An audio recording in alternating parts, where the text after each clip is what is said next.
இஸ்ரவேல் கர்த்தரை நம்பியிருப்பதாக. அவரிடத்தில் கிருபையும் திரளான மீட்பும் அவரிடத்தில் உண்டு. பரிசுத்த அலங்காரத்துடனே கர்த்தரை தொழுது கொள்ளுங்கள். நான் பரிசுத்தராயிருக்கிறது போல நீங்களும் எல்லாவற்றிலேயும் பரிசுத்தராயிருங்கள். எங்கள் அன்பின் பரலோக பிதாவே, உம்முடைய அன்பு பிள்ளைகளாக உம்முடைய திரு சன்னிதானத்திலே கூடி வரவும் உம்மை ஆராதிக்கவும் நீர் எங்களை அழைத்து வந்திருக்கின்றீர். நன்றி செலுத்துகிறோம். பரிசுத்தமான தெய்வத்தை பரிசுத்தமான இதயத்தோடு, பரிசுத்தமான கண்களோடு, பரிசுத்தமான கைகளோடு நாங்கள் உமக்கு ஆராதனை செய்ய தூய ஆவியானவர் எங்களுக்கு உதவி செய்திட வேண்டும் என்று ஜெபிக்கின்றோம். கர்த்தருடைய ஆவியானவருடைய ஆளுகை இந்நாளையும் முழுவதும் நிரம்பி இருக்க வேண்டும் என்று ஜெபிக்கின்றோம். ஆண்டவருடைய அருள் பிரசன்னம் உம்முடைய பிள்ளைகள் ஒவ்வொருவரையும் நிரப்பட்டும் என்று ஜெபிக்கின்றோம். தேவாலயம் தேவ மகிமையினாலே நிறைந்திருந்தது போல இந்த மகிமையான ஆலயமும் தேவ மகிமையினால் நிரப்பப்படும்படி கர்த்தர் தம்முடைய மகிமையோடு எழுந்தருளி இருக்க வேண்டும் என்று ஜெபிக்கின்றோம்.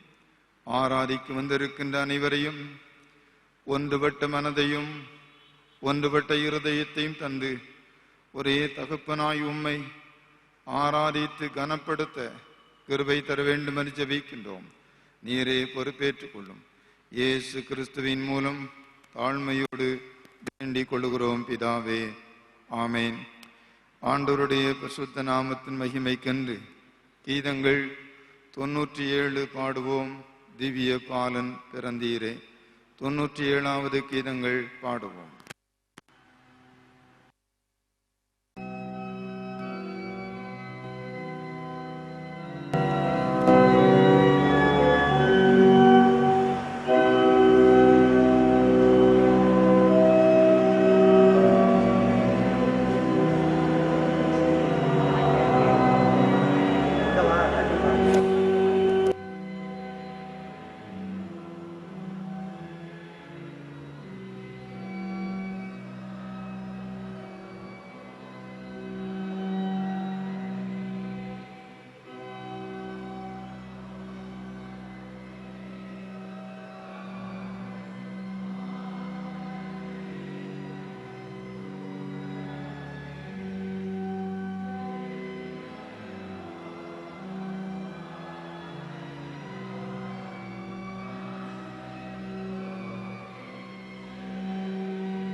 எல்லா இதயங்களையும் எல்லா விருப்பங்களையும் எல்லா ரகசியங்களையும் அறிந்திருக்கின்ற சர்வ வல்லமையுள்ள தேவனே, நாங்கள் தேவனிடத்தில் பரிபூரணமாய் அன்பு கூறவும் உமது பரிசுத்த நாமத்தை உத்தமமாய் மகிமைப்படுத்தவும் எங்கள் கர்த்தராகிய கிறிஸ்துவின் நிமித்தம் உமது பரிசுத்தாவியை ஏவுவதனால் எங்கள் இருதயத்தின் சிந்தனைகளை சுத்தம் பண்ணியருளோம்.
கர்த்தருடைய நாமத்தை வீணிலே வழங்காதிருப்பாயாக.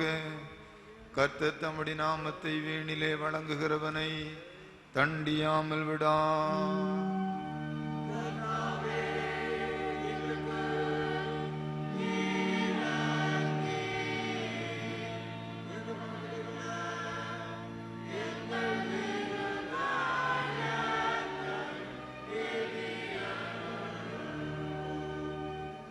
ஓய்வு நாளை பரிசுத்தமாய் ஆசரிக்க நினைப்பாயாக. 6 நாளும் நீ வேலை செய்து உன் கிரியைகளில் நாம் நடப்பிப்பாயாக. 7ஆம் நாள் உன் தேவனாய கர்த்தருடைய ஓய்வு நாள். அதிலே நீ ஆனாலும் உன் குமாரனானாலும் உன் குமாரத்தியானாலும் உன் வேலைக்காரனானாலும் உன் வேலைக்காரியானாலும் உன் மிருக ஜீவனானாலும் உன் வாசல்களில் இருக்கிற அந்நியனானாலும் யாதொரு வேலையும் செய்ய வேண்டாம். கர்த்தர் 6 நாளைக்குள்ளே வானத்தையும் பூமியையும் சமுத்திரத்தையும் அவைகளில் உள்ள எல்லாவற்றையும் உண்டாக்கி 7ஆம் நாளிலே ஓய்ந்திருந்தார். ஆகையால் கர்த்தர் 7ஆம் நாளை ஆசீர்வதித்து அதை பரிசுத்தமாக்கினார்.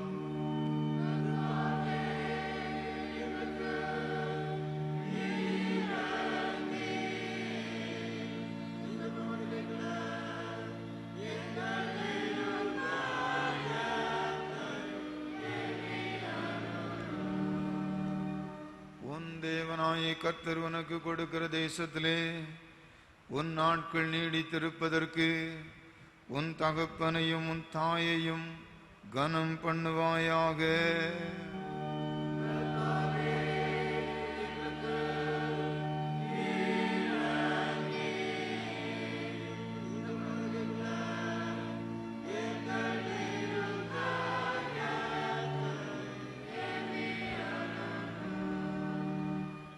கொலை செய்யாதிருப்பாயாக.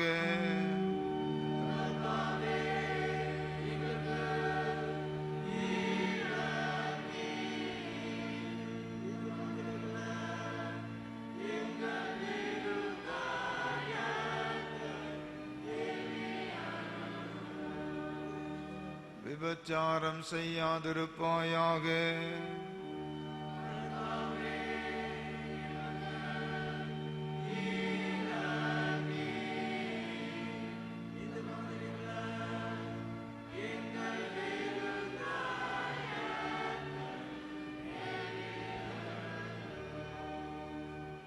களவு செய்யாதிருப்பாயாக.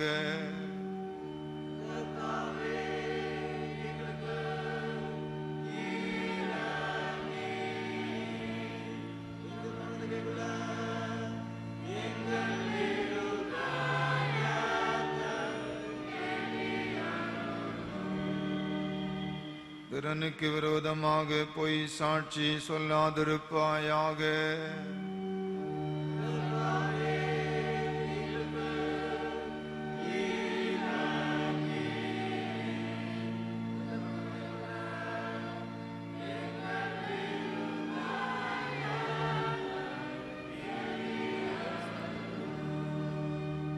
பிறனுடைய வீட்டை இச்சியாதிருப்பாயாக.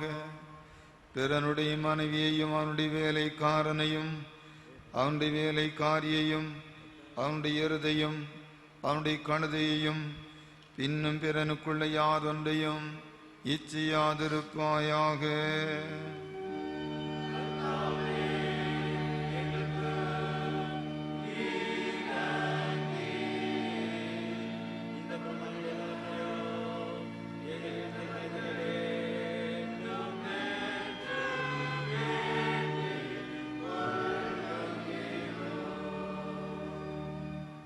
ஜெபம் பண்ண கடவோம். அட்வந்த நாட்களில் உள்ள 4ஆம் ஞாயிறு சுருக்க ஜெபம்.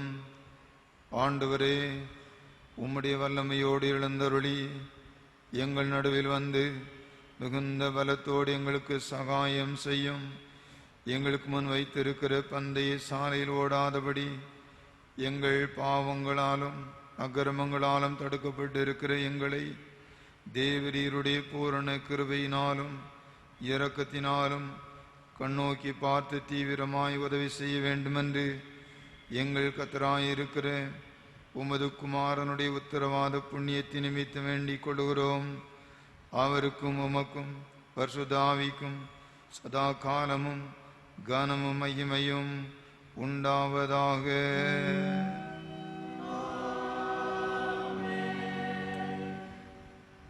அமர்வோம். வாசிக்க வேண்டிய நிருப வாக்கியம் அப்போஸ்தலனாகிய யூதா எழுதின பொதுவான நிருபம் 20ஆம் வசனம் முதல் 25ஆம் வசனங்கள் வரை அடங்கியிருக்கிறது. யூதா 20ஆம் வசனம் முதல். நீங்களோ பிரியமானவர்களே, உங்கள் மகா பரிசுத்தமான விசுவாசத்தின் மேல் உங்களை உறுதிப்படுத்தி கொண்டு பரிசுத்த ஆவிக்குள் ஜெபம் பண்ணி தேவனுடைய அன்பிலே உங்களை காத்து கொண்டு நித்திய ஜீவனுக்கு ஏதுவாக நம்முடைய கர்த்தராகிய இயேசு கிறிஸ்துவினுடைய இரக்கத்தை பெற காத்திருங்கள்.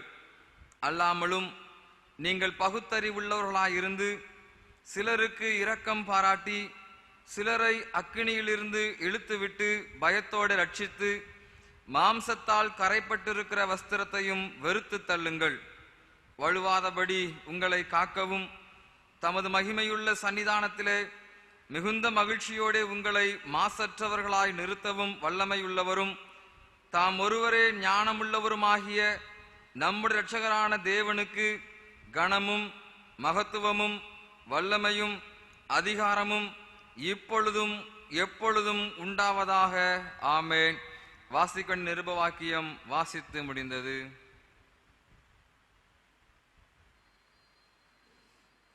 பரிசுத்த சுவிசேஷ வாக்கியம் பரிசுத்த லூக்கா எழுதிய நற்செய்தி நூல் 2ஆம் அதிகாரம் 25ஆம் வசனம் முதல் அடங்கியிருக்கிறது.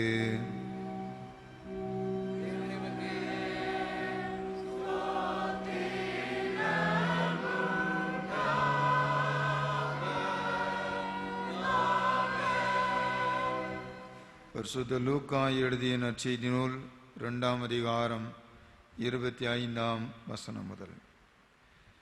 அப்பொழுது சிமியோன் என்னும் பேர் கொண்ட ஒரு மனுஷன் எருசலேமில் இருந்தான்.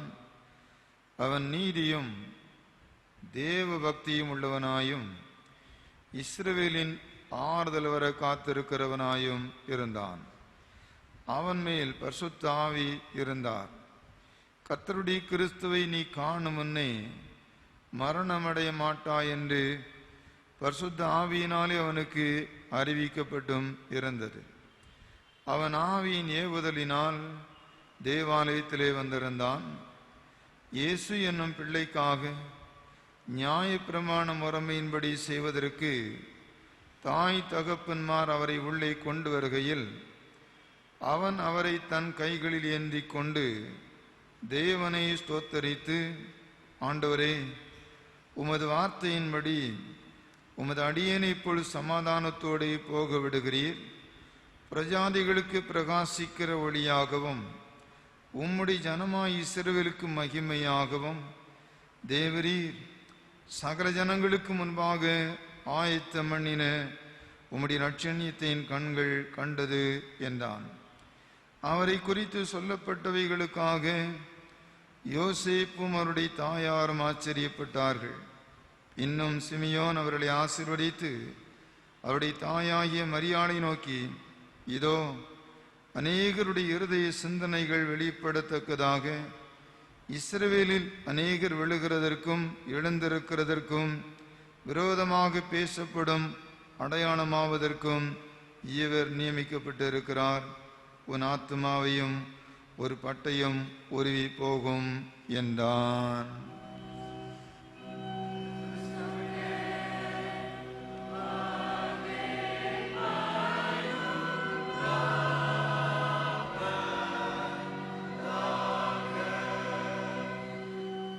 வானத்தையும் பூமியையோ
அட்வென்ட் நாட்களில் உள்ள 4வது ஞாயிற்றுக்கிழமையிலே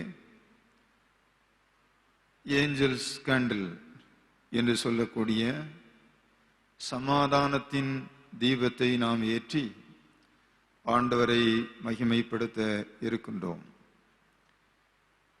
அந்த க்ஷணமே பரமசேனையின் திரள் அத்தூதனுடனே தோன்றி உன்னதத்தில் இருக்கிற தேவனுக்கு மகிமையும் பூமியிலே சமாதானமும் மனுஷர் மேல் பிரியமும் உண்டாவதாக என்று சொல்லி தேவனை துதித்தார்கள். ஆண்டவராய் இயேசு கிறிஸ்துவினுடைய வருகை என்பது இந்த பூமியிலே வாழுகிற அனைவருக்கும் சமாதானத்தை உண்டு பண்ணும் ஒரு அற்புத நிகழ்வு.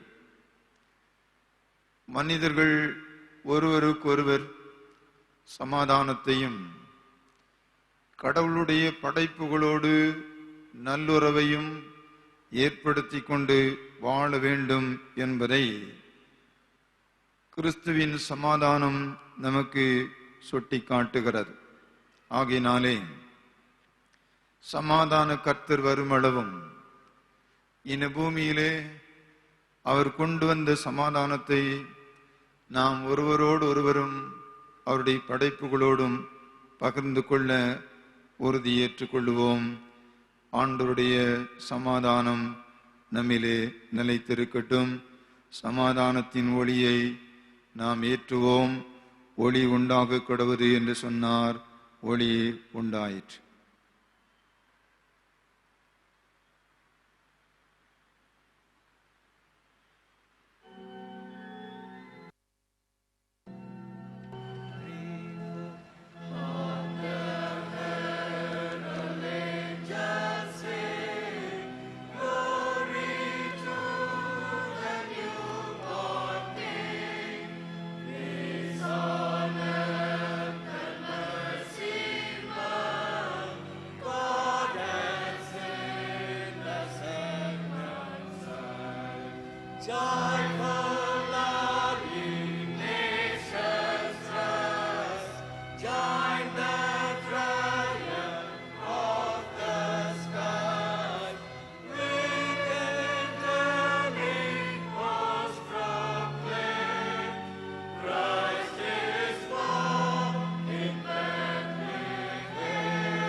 உட்காருங்கள்.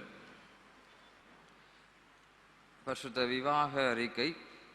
தென்னிந்திய திருச்சபை, திருநெல்வேலி திருமண்டலம், பாளையங்கோட்டை சேகரம், பாளையங்கோட்டை தூய திருத்துவ பேராலய சபையை சார்ந்த திரு ஜாஸ்கர் பொன்ராஜ், திருமதி சோஃபியா எபன் ஆகியவர்கள் மகள் செல்வி ஜாஃப்லட் மிராக்கிளின் சென்னை திருமண்டலம், திருப்போரூர் சேகரம், கீழம்பாக்கம் நல்ல சமாரியன் சபையை சார்ந்த திரு சேகர், திருமதி ஜெசி சேகர் ஆகியவர்களின் மகன் செல்வன் கிறிஸ்லி கிப்சன் ஆகிய இவர்கள் திருமணம் செய்து கொள்ளப் போகிறார்கள் என அறிவிக்கிறேன்.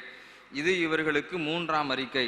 தென்னிந்திய திருச்சபை, திருநெல்வேலி திருமண்டலம், பாளையங்கோட்டை சேகரம், பாளையங்கோட்டை தூய திருத்துவ பேராலய சபையை சார்ந்த திருமதி பிரின்சஸ் இன்பமலர் ஆகியவர்கள் மகன் செல்வன் ஜோ ஜாஸ்பர் ராஜா, திருச்சி தஞ்சாவூர் திருமண்டலம், திருச்சி சேகரம், ஆனந்த நகர் தூய அந்திரையா சபையை சார்ந்த திரு ஸ்டீஃபன், திருமதி ஹேமலதா ஆகியவர்களின் மகள் செல்வி பென்சி ஷெர்லின் இஸ்பா ஆகிய இவர்கள் திருமணம் செய்து கொள்ளப் போகிறார்கள் என அறிவிக்கிறேன். இது இவர்களுக்கு 3ஆம் அறிக்கை.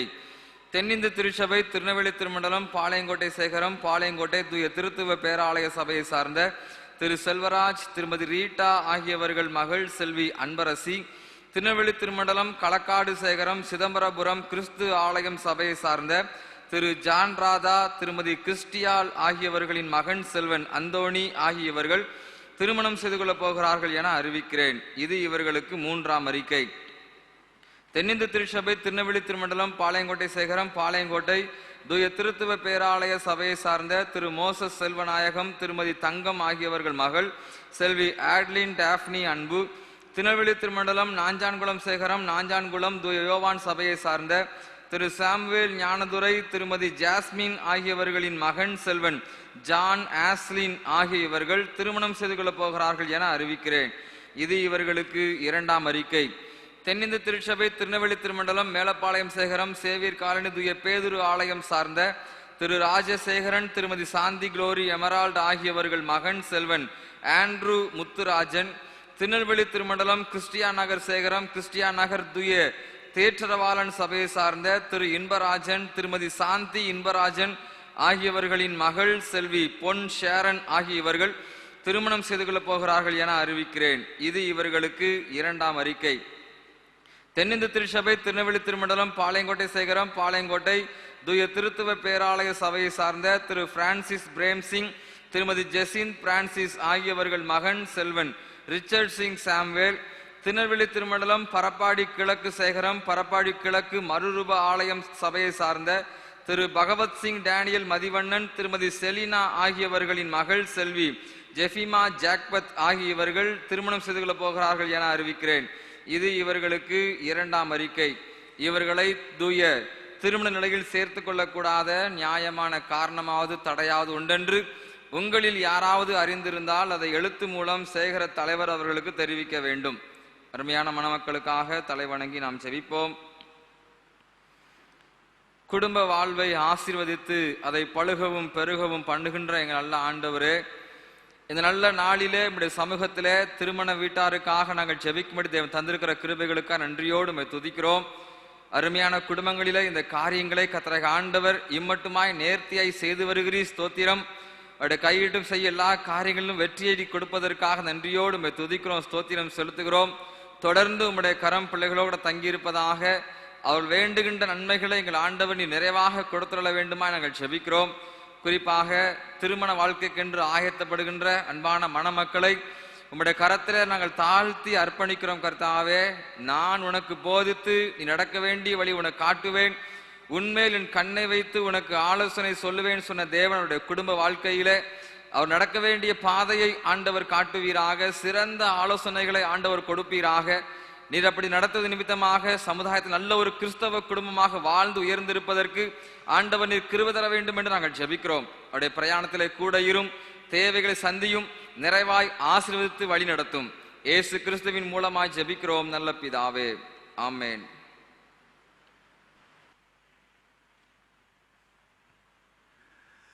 அறிவிப்புகள். இன்று மாலை 6 மணி ஆராதனை நம்முடைய பேராலய பாடகர் குழுவினருடைய கிறிஸ்துமஸ் கீத ஆராதனையாக நடைபெறும். அனைவரும் இந்த கிறிஸ்துமஸ் கீத ஆராதனையிலே பங்கெடுக்கவும், ஆண்டவருடைய நாமத்தை மகிமைப்படுத்தவும், நம்முடைய பாடகர் குழுவினரை உற்சாகப்படுத்தவும் உங்களை அன்பாய் அழைக்கின்றேன். நாளை 21ஆம் தேதி திங்கட்கிழமை தோமாவின் திருநாள். அதிகாலை 5:30 மணிக்கு நம்முடைய பேராலயத்திலே திருவிருந்து ஆராதனை நடைபெறும். 22ஆம் தேதி செவ்வாய்க்கிழமை மாலை 6 மணிக்கு சுகமளிக்கும் ஆராதனை பேராலயத்திலே நடைபெறும். செய்தி மலரிலே இந்த ஆராதனை ஒழுங்கு விடப்பட்டு இருக்கிறது, கவனத்தில் கொள்ளுங்கள். 22ஆம் தேதி செவ்வாய்க்கிழமை மாலை 6 மணிக்கு சுகமளிக்கும் ஆராதனை நடைபெறும். வருகின்ற 25ஆம் தேதி வெள்ளிக்கிழமை நம்முடைய கர்த்தர் பிறந்த பண்டிகை ஆகிய கிறிஸ்துமஸ் பண்டிகை நாள். கிறிஸ்துவரப்பு பண்டிகை ஆராதனை மற்றும் திருவிருந்து ஆராதனை அதிகாலை 4 மணிக்கு நடைபெறும். 3:30 மணிக்கு முதல் மணி அடிக்கவும், 4 மணிக்கு 2வது மணி அடித்து இந்த பண்டிகை ஆராதனை நடைபெறும். குடும்பமாக கிறிஸ்துவரப்பின் மகிழ்ச்சியை பகிர்ந்து கொள்ளவும், கிறிஸ்துவரப்பின் அனுபவத்தை பெற்றுக்கொள்ளவும் அனைவரும் இந்த பண்டிகை ஆராதனையிலே பங்கு பெறும்படி, ஆசீர்வாதம் பெற்றுக்கொள்ளும்படி உங்களை அன்பாய் நினைவுபடுத்துகிறேன். 25ஆம் தேதி காலை 9 மணிக்கும் பரிசுத்த திருவிருந்து ஆராதனை நடைபெறும். காலை 11 மணிக்கு முதியோர்களுக்கான திருவிருந்து ஆராதனை நடைபெறும். மாலை 4 மணிக்கு பரிசுத்த ஞானஸ்நான ஆராதனை நடைபெறும். ஞானஸ்நானம் கொடுக்க வேண்டும் என்று விரும்புகின்ற பெற்றோர் அதற்கான படிவங்களை பெற்று முறையாக பூர்த்தி செய்து குறித்த நேரத்தில் ஆலயத்தில் இருக்கும்படி அன்பாய் நினைவுபடுத்துகிறேன். பருவம் கடந்த ஞானஸ்நானம் பெற விரும்புகிறவர்களும் நீங்கள் முன்னதாகவே இந்த படிவங்களை பெற்று பூர்த்தி செய்து குறித்த நேரத்திற்கு வரும்படி அன்பாய் நினைவுபடுத்துகிறேன். 25ஆம் தேதி இரவு 7 மணிக்கு அடைக்கலாபுரம் தூய யோவான் சிற்றாலயத்திலே கிறிஸ்துமஸ் கீத ஆராதனை நடைபெறும். 26ஆம் தேதி சனிக்கிழமை புனித ஸ்தேவான் திருநாள். அன்று காலை 5:30 மணிக்கு பேராலயத்திலே திருவிருந்து ஆராதனை நடைபெறும். வருகின்ற ஞாயிற்றுக்கிழமை 27ஆம் தேதி 2020 ஆண்டினுடைய கடைசி ஞாயிற்றுக்கிழமை துதி ஆராதனையாக நடைபெறும். இந்த ஆராதனை முடிந்த பிறகு காலை 10:30 மணியிலிருந்து மதியம் 1 மணி வரை ஆண்டிறுதி தோத்திர குடும்ப கூடுகை நடைபெறும். ஆண்டவர் 2020 ஆண்டிலே நம்மை நடத்தி கொண்டு வந்ததை நினைத்து நாம் நன்றி சொல்லவும், ஆண்டவருடைய அற்புத செயல்களை நினைவு கூறவும் இந்த கூடுகை நமக்கு பயனுள்ளதாக அமையும். விருதுநகரை சேர்ந்த சகோதரர் எஸ்எஸ்கே சாமுவேல் அவர்கள் இந்த தோத்திர குடும்ப கூடுகையிலே ஆண்டவருடைய வார்த்தை நம்மோடு பகிர்ந்து கொள்வார்கள். நம்முடைய பேராலய காம்பவுண்ட் வால் கட்டுமான பணி நடந்து கொண்டிருக்கிறது. சிலர் இந்த கட்டுமான பணிக்கென்று உதாரத்துவமாய் கொடுத்திருக்கின்றீர்கள். சில லட்சங்கள் செலவிலே, ஏறத்தாழ 15-16 லட்சம் ரூபாய் செலவிலே இந்த கட்டுமான பணி நடந்தேறிக் கொண்டிருக்கிறது. ஆகையினாலே இந்த திருப்பணிக்கென்றும் கொடுக்க விரும்புகிறவர்கள் நீங்கள் காலம் தாழ்த்தாமல் கொடுத்துதவும்படி உங்களை பட்சமாய் நினைவுபடுத்துகின்றேன். ஆலயத்தினுடைய சுவரிலே கிரானைட் கல்களிலே ஆண்டுடைய வார்த்தைகள் கல்வெட்டாய் பதிக்கப்பட்டு வைக்கப்பட இருக்கின்றன. ஒரு இந்த கிரானைட் கல்லை பதிப்பதற்கு ஏறத்தாழ 6500 ரூபாய் ஆகிறது. ஒருவேளை உங்கள் சார்பிலே ஒரு வசனம் 2 வசனம் என்றால் நீங்கள் அதையும் கருத்தில் கொண்டு ஜெபித்து உதவி செய்யும்படி உங்களை அன்பாய் நினைவுபடுத்துகின்றேன். இந்த காம்பவுண்ட் வாலிலே நாம் வைக்கின்ற ஆண்டோடைய வார்த்தைகள் போக்குவரத்தாயிருக்கின்ற அநேகர் படிக்கிறார்கள், அநேகர் பயனடைகிறார்கள். உங்கள் சார்பிலே இந்த ஊழியம் நடந்தேற ஜெபித்து உதவும்படி அன்பாய் நினைவுபடுத்துகின்றேன்.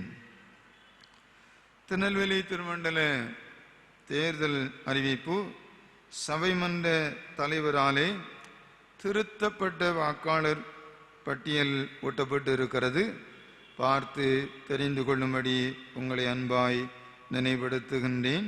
ஆண்டவர் நம்மையும் நம்முடைய குடும்பத்தையும் குடும்பங்களில் ஆண்டவர் தந்திருக்கிற பிள்ளைகளையும் நாம் செய்கிற வேலை, நம்முடைய தொழில், நம்முடைய வியாபாரம், நம்முடைய வேலை, நம்முடைய ஊழியம் எல்லாவற்றையும் ஆசீர்வதித்து அவருடைய ஆலோசனையின்படியே நடத்துவாராக. ஆமென். இந்த வாரத்திலே தங்களுடைய பிறந்த நாள் திருநாளை கொண்டாடுகிறவர்கள் இருப்பிடத்தில் எழுந்து நிற்கும்படியாக உங்களை கேட்டுக்கொள்கிறோம். உங்களுக்கான தேவனுடைய வார்த்தை செப்பனியா 3ஆம் அதிகாரம் 20ஆம் வசனத்தினுடைய பின்பகுதி. செப்பனியா 3:20 பின்பகுதி. பூமியிலுள்ள சகல ஜனங்களுக்குள்ளும் நான் உங்களை கீர்த்தியும் புகழ்ச்சியுமாக வைப்பேன் என்று கர்த்தர் சொல்லுகிறார். அன்பானவர்களுக்காக தலைவணங்கி நாம் ஜெபிப்போம். எங்களை அதிகமாக நேசிக்கிற அன்பின் நல்ல ஆண்டவரே, எங்களுடைய காலங்களை ஆசீர்வதிக்கிறீர். உம்முடைய கிருபையினாலும் இரக்கத்தினாலும் புதிய வருடங்களை காண செய்கிறதற்காக நன்றியோடு உம்மை துதிக்கிறோம் ஐயா. ஸ்தோத்திரம். இந்த வாரத்திலே தங்களுடைய பிறந்த நாட்கள் மற்றும் திருநாட்களை கொண்டாடுகிற உம்முடைய பிள்ளைகளுக்காக நாங்கள் ஜெபிக்கிறோம் கர்த்தாவே. உம்முடைய சமூகத்திலே தங்களுடைய வாழ்க்கையினுடைய ஆசீர்வாதத்திற்காக இந்த வருடத்திலே வேண்டிக் கொள்கின்ற ஒவ்வொரு நன்மைகளையும் எங்கள் ஆண்டவர் நிறைவாக கொடுத்து மகிழ்ச்சியாய் நிறைத்துறல வேண்டும் என்று நாங்கள் ஜெபிக்கிறோம். அவருடைய மன விருப்பத்தின்படி கொடுக்கிற தேவன் அவருடைய விண்ணப்பத்திற்கேற்ற நன்மைகளை எங்கள் ஆண்டவனின் கொடுத்து மகிழ்ச்சியாய் நிறைப்பீராக. உம்முடைய வசனம் சொல்லுகிறபடி பூமியில் உள்ள சகல ஜனங்களுக்கும் மேலாக கீர்த்தியிலே புகழ்ச்சியிலே எங்கள் ஆண்டவனீர் சிறந்து விளங்கும்படி பண்ணுவீராக. ஆசீர்வாதமா வைத்து நீர் ஆண்டவர் வழிநடத்த வேண்டும் என்று நாங்கள் ஜெபிக்கிறோம். இன்னும் இதே போல் அநேக ஆண்டுகளை காண கர்த்தருக்கு பிரியமான பிள்ளைகளாக வாழ்ந்து உயர்ந்திருக்க எங்கள் ஆண்டவர் கிருபை தாரும்.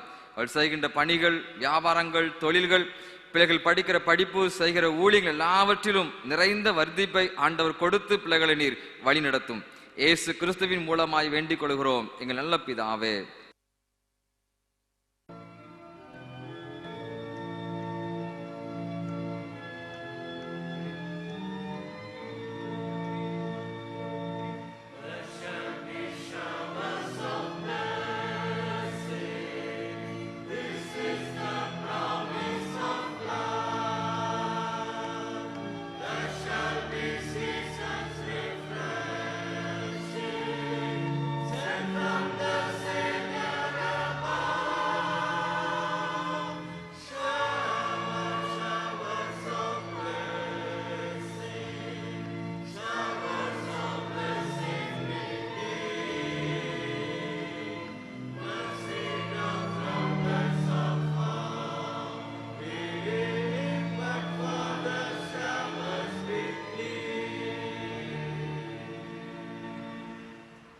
மறுபடியும் ஆண்டவருடைய நாமத்தின் மகிமைக்கென்று கீதங்கள் 102 பாடுவோம். ராக்காலம் பெத்லகேம் மேய்ப்பர்கள் 102வது கீதங்கள் பாடுவோம்.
பிதா குமாரன் பரிசுத்தாவின் நாமத்தினாலே ஆமென். உட்காருவோம். ஆண்டவராய் இயேசு கிறிஸ்துவின் பரிசுத்தமான நாமத்திலே உங்கள் எல்லாரையும் வாழ்த்துகின்றேன். நம்மோடு இருக்கிறவரும் நம்மை நடத்துகிறவருமான ஆண்டவர் கண்மணி போல நம்மை காத்தருளுவாராக. அவருடைய அடிச்சுவட்டிலே நடந்து செல்வதற்கான பலனை நம் அனைவருக்கும் தந்தருளுவாராக. இந்த அட்வந்து ஞாயிறின் 4வது ஞாயிற்றுக்கிழமையிலே நாம் சிந்திக்கும்படி நமக்கு தரப்பட்டிருக்கின்ற தலைப்பு திருவருகை எதிர்பார்ப்பு. ஆண்டவருடைய வருகையிலே நமக்கு இருக்க வேண்டிய எதிர்பார்ப்புகள் என்ன என்பதை நாம் சிந்திக்கும்படி அழைக்கப்படுகிறோம். ஒவ்வொருவருடைய வாழ்க்கையிலேயும் எதிர்பார்ப்புகள் வித்தியாசமானதாக இருக்க முடியும், வேண்டும் என்று நான் நம்புகின்றேன். யூதர்கள் நினைத்தார்கள், இந்த மேசியாவானவர் ஒரு அரசியல் ரீதியான விடுதலையை யூத மக்களுக்கு கொண்டு வருவார், ரோம ஆட்சியை அகற்றி யூத சாம்ராஜ்யத்தை ஸ்தாபிக்கும்படி மேசியா வருவார் என்று எதிர்பார்த்தார்கள். இன்னும் சிலர் இப்படி எண்ணினார்கள், எப்படி மோசே என்ற மாபெரும் தலைவனை கொண்டு கடவுளுக்கு உண்மையாய் வாழ்ந்தவர்களை வாக்குத்தத்தத்தின் தேசத்திற்கு அழைத்து கொண்டு போனாரோ, அதே போல மேசியா வந்து உண்மையானவர்களை வாக்குத்தத்தத்தின் நாட்டுக்கு நடத்தி கொண்டு போவார். ஆகையினாலேதான்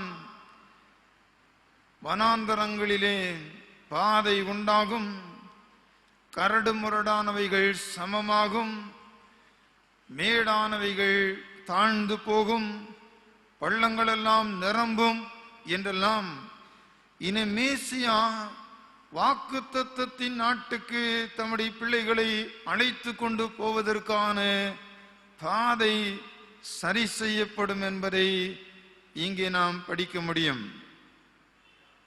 ஒருவேளை இன்னும் சிலர் நினைத்தார்கள், இஸ்ரவேலிலே தோன்றின மாபெரும் ராஜாக்களை போல இந்த மேசியா ஒரு ராஜாவாக இந்த உலகத்திலே வந்து மகா பெரிய தேவாலயத்திற்குள்ளே பிரவேசித்து அங்கே பலி செலுத்தி இந்த தொழுகையிலே பங்கு பெறுவார் என்று எதிர்பார்த்து காத்திருந்தார்கள். இப்படி கிறிஸ்துவினுடைய வருகைக்கு முன்பதாக பல்வேறு தரப்பினரும் பல்வேறு விதமான எதிர்பார்ப்புகளை உடையவர்களாக காத்திருந்தார்கள் என்று நாம் அறிந்து கொள்ள முடியும். ஒருவேளை இன்றைக்கும் இந்த ஆராதனையிலே பங்கு பெறுகின்ற நாமும் இந்த கிறிஸ்துவினுடைய முதல் வருகையாகிய கிறிஸ்து பிறப்பை கொண்டாடுவதற்கென்று பல்வேறு எதிர்பார்ப்புகளோடு வாழ்ந்து கொண்டிருக்கின்றோம் என்பது நிதர்சனமான உண்மை. இந்த எதிர்பார்ப்புகள் நம்முடைய ஆவிக்குரிய வாழ்க்கையிலே ஏதாவது நன்மைகளை கொண்டு வருமா? இல்லை என்றால் உலக பிரகாரமான வாழ்க்கையிலே எனக்கு ஒரு திருப்தியை தருமா என்பதை நீங்களே முடிவு செய்து கொள்ள வேண்டும், தீர்மானிக்க வேண்டும். இந்த நாளிலேயும் இந்த திருவருகையானது என்னென்ன எதிர்பார்ப்புகளை மனிதர்களுக்குள்ளே உண்டு பண்ணி இருந்தது என்பதை எதிர்பார்த்து காத்திருந்தவர்களை நாம் வேதாகமத்திலே கண்டறிந்து அவர்களைப் போல நாம் வாழ அழைக்கப்படுகிறோம். முதலாவது, திருவருகை ஆதரவுக்கான எதிர்பார்ப்பு என்று சொல்ல விரும்புகின்றேன்.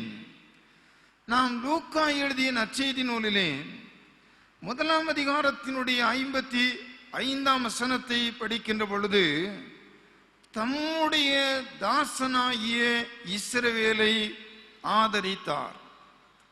இந்த மரியாளுடைய பாடலை நாம் சற்று கவனமாக நிதானமாக படிப்போம் என்று சொன்னால், இந்த மேசியா யாருக்கு ஆதரவாக இந்த உலகத்திலே வர இருக்கின்றார் என்பதை தெளிவாக பாடியிருக்கிறதை நாம் படிக்க முடியும். ஒருவேளை கிறிஸ்துவினுடைய பிறப்பிலிருந்தே அவர் தம்மை ஏழைகளின் இல்லாதோர்களின் தேவன் என்று தம்மை உலகுக்கு காட்ட விரும்பினார். ஆகையினாலே அவர் பிறப்பதற்கு ஒரு எளிமையான இடத்தை தெரிந்து கொண்டார். மாத்திரமல்ல, அவர் பிறப்பதற்கு எளிய குடும்பத்தையும் தெரிந்து கொண்டார் என்று நாம் அறிந்து கொள்ள வேண்டும். ஒருவேளை இந்த பிறப்பின் இடம் என்பது சர்வத்தையும் இந்த உலகத்திலே ஆளும் பராபரனாகிய கடவுள், சகலத்தையும் மீட்டுக்கொள்ளும் அதிகாரம் நிறைந்த ஆண்டவர், ஒரு ஏழ்மை நிலையில் இருக்கிற மனிதன் பிறக்கும் இடத்தை தெரிந்து கொண்டார். வேதம் சொல்லுகிறது, அவர் தேவனுடைய ரூபமாயிருந்தார் என்றும் தேவனுக்கு சமமாயிருந்தார் என்றும் சொல்லப்பட்டு இருக்கிறது. அப்படிப்பட்ட தம்முடைய குமாரன் பிறப்பதற்கு தேவனாய கடவுள் மிக சௌகரியமான ஆடம்பரமான ஒரு இடத்தை ஆயத்தம் பண்ணி கொடுத்திருக்க முடியும். ஆனால் அதை செய்யவில்லை. காரணம், இந்த கிறிஸ்து பிறப்பு என்பது, மேசியாவின் வருகை என்பது பணக்காரர்களுக்கு மாத்திரம் உரியதல்ல. அது அடித்தட்டில் வாழ்கிற ஏழை எளிய மக்களுக்கும் உரியது என்பதை உணர்த்துவதற்காக அப்படி நடந்தது. குழந்தை பிறந்து விட்டது என்று சொன்னால் தேவாலயத்திற்கு கொண்டு போகின்ற பொழுது ஒரு ஆட்டுக்குட்டியையாவது கொண்டு போக வேண்டும். ஆனால் ஆட்டுக்குட்டியை கூட வாங்க இயலாத நிலையிலே புறாக்குஞ்சிகளை வாங்கி கொண்டு போகக்கூடிய எளிய குடும்பத்திலே ஏழையோடு ஒன்றுபடுத்தி கொள்ளும்படி கிறிஸ்துவனுடைய பிறப்பு இருந்தது. ஒருவேளை இந்த திருவருகை என்பது ஆதரவுக்கான எதிர்பார்ப்பு என்று சொல்லும் போது, இயேசு கிறிஸ்துவினுடைய இந்த முதல் வருகை என்பது ஒருவேளை இல்லாதோர் எளியவர்களோடு தங்களை இணைத்து கொள்ளும் ஆதரவை தெரியப்படுத்துகிறது. ஒருவேளை கடவுள் இஸ்ரவேலின் பட்சத்தில் இருந்தார், ஆண்டவர் தம்முடைய ஊழியக்காரராகிய இஸ்ரவேலுக்கு துணையாக இருந்து வருகிறார் என்றும் நாம் இந்த வார்த்தையை பொருள்படுத்திக் கொள்ளலாம். யாருக்கெல்லாம் ஆதரவாயிருந்தார்? லூக்கா 1:52 படிக்கின்றோம். தாழ்மையானவர்களை உயர்த்தினார். அன்பானவர்களே, இந்த ஆண்டவர் யாருக்கு ஆதரவாயிருக்கிறார் என்றால், தாழ்மை உள்ளவர்களுக்கு அவர் ஆதரவாயிருக்கின்றார். இருதயத்தில் செருக்கு நிறைந்தவர்கள், அகந்தை உள்ளவர்கள் அரியணையிலிருந்து அகற்றுகிறார். தாழ்மையானவர்களை ஆண்டவராய கடவுள் ஆதரிக்கின்றார் என்று வேதம் சொல்லுகிறது. வேதத்தில் நாம் படிக்கின்றோம், பெருமை உள்ளவர்களுக்கு தேவன் எதிர்த்து நிற்கிறார் என்றும், தாழ்மை உள்ளவர்களுக்கு அவர் கிருபை அளிக்கிறார் என்றும், தாழ்மைப்படுகின்ற மக்களுக்கு ஆதரவாக மேசியாவின் வருகை அமைந்தது என்பதை நாம் அறிந்து கொள்ள வேண்டும். அதே லூக்கா 1 அதிகாரத்திலே 53 வசனத்தை நாம் படிக்கின்ற போது, யாருக்கு மேசியா ஆதரவாயிருக்கின்றார்? பசி உள்ளவர்களை நன்மைகளினால் நிரப்புகிறார். அப்படியானால் செல்வர்களை அல்ல, பசி உள்ளவர்களை நன்மையினால் நிரப்புகிறார். அன்பானவர்களே, மேசியாவின் திருவருகை என்பது தாழ்மையில் உள்ளவர்களுக்கு ஆதரவாக இருக்கிறது.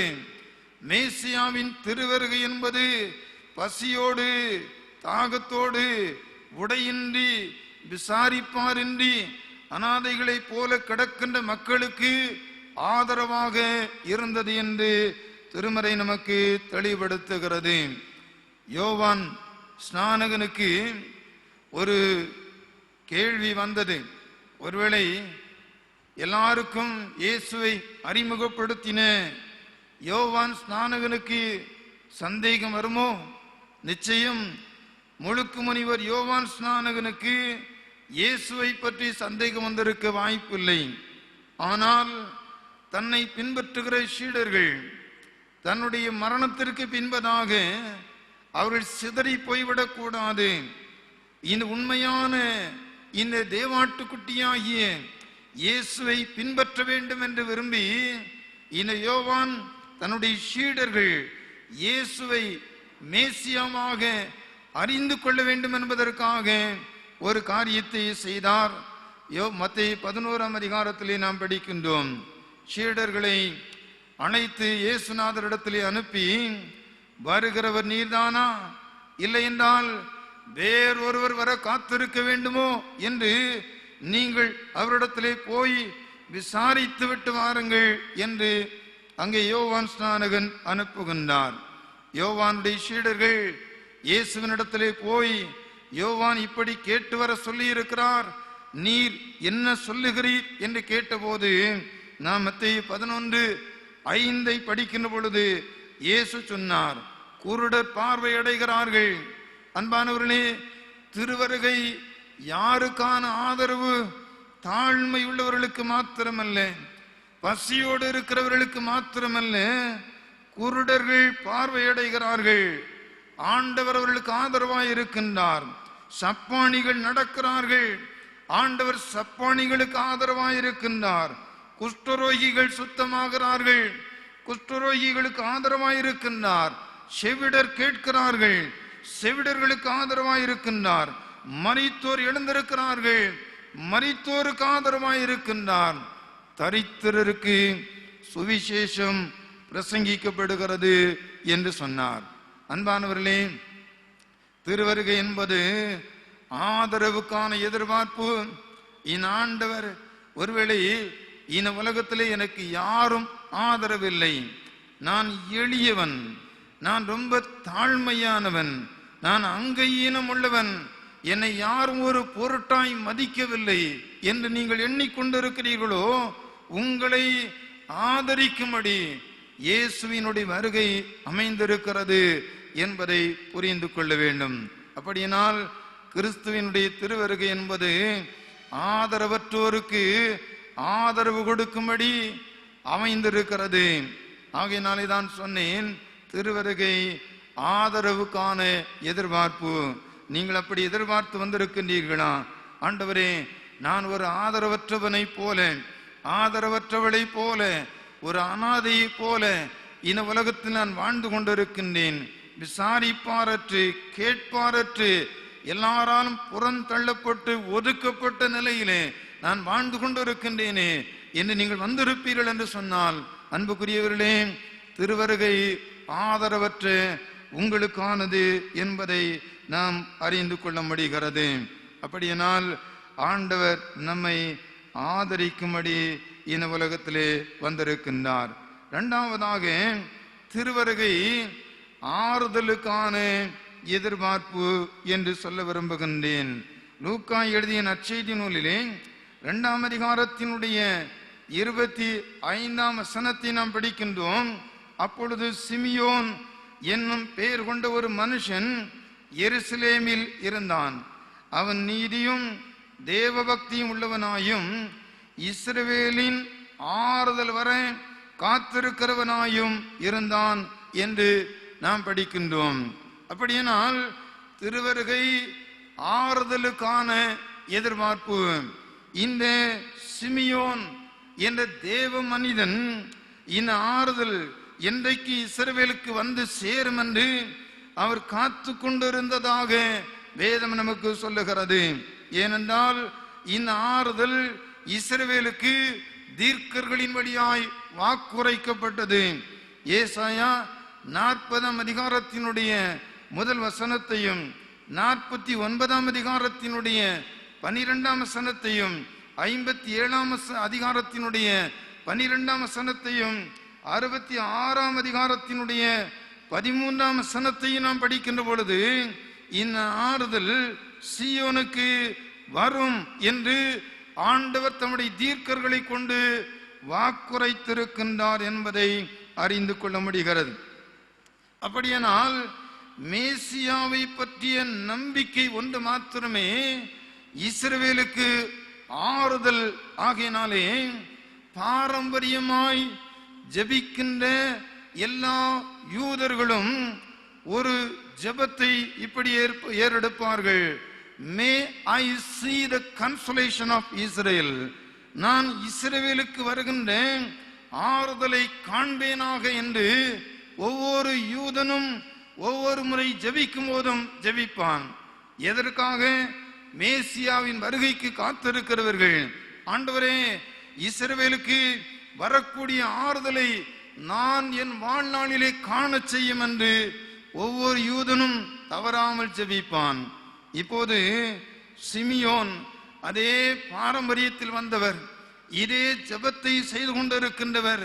தேவாலயத்திலே கொண்டு வரப்பட்ட இந்த குழந்தையை கைகளில் ஏந்தி கொண்டு சொல்லுகிறார், இந்த ஆறுதலை என் கண்கள் கண்டுவிட்டது.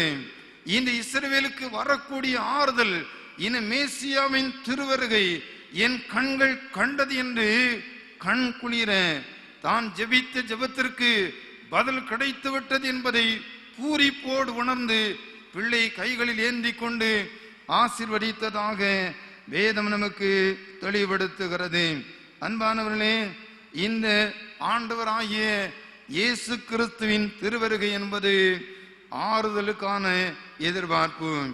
நாம் மார்க் எழுதிய நற்செய்தி நூலிலே 5 அதிகாரத்திலே 22 வசனத்திலிருந்து படிப்போம் என்று சொன்னால், ஜெப ஆலய தலைவனாகிய எவீரு என்று சொல்லக்கூடிய மனிதன் இயேசுநாதரிடத்திலே வருகின்றான்.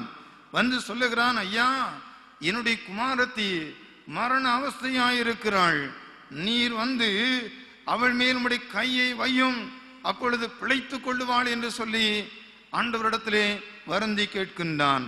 இந்த வேண்டுகோளை ஏற்று ஆண்டவர் போகின்ற பொழுது 12 ஆண்டு கால பெரும்பாடு உள்ள ஒரு ஸ்திரியை அங்கே ஆண்டவர் குணமாக்குகின்றார். அவளை பார்த்து சொல்லுகிறாள், நீ உன் விசுவாசம் உன்னை ரட்சித்தது, சமாதானத்தோட போ என்று இயேசு அந்த குணமாக்கப்பட்ட பெண்ணை பார்த்து சொல்லிக் கொண்டிருக்கின்ற பொழுது ஜெபாலய தலைவனுடைய வீட்டிலிருந்து சிலர் வந்து சொல்லுகிறார்கள், போதகரை ஏன் வருத்தப்படுத்துகிறீர்? உம்முடைய குமாரத்தி மரித்து போய்விட்டாள், இனி விடும், இனி போதகரை வருத்தப்படுத்த வேண்டாம் என்று சொன்னபோது ஆண்டவராய் இயேசு கிறிஸ்து எவிருவின் வீட்டிற்கு போனதாக வேதம் சொல்லுகிறது. உள்ளே பிரவேசித்து, நீங்கள் சந்தடி பண்ணி அழுகிறது என்ன? அழாதிருங்கள்.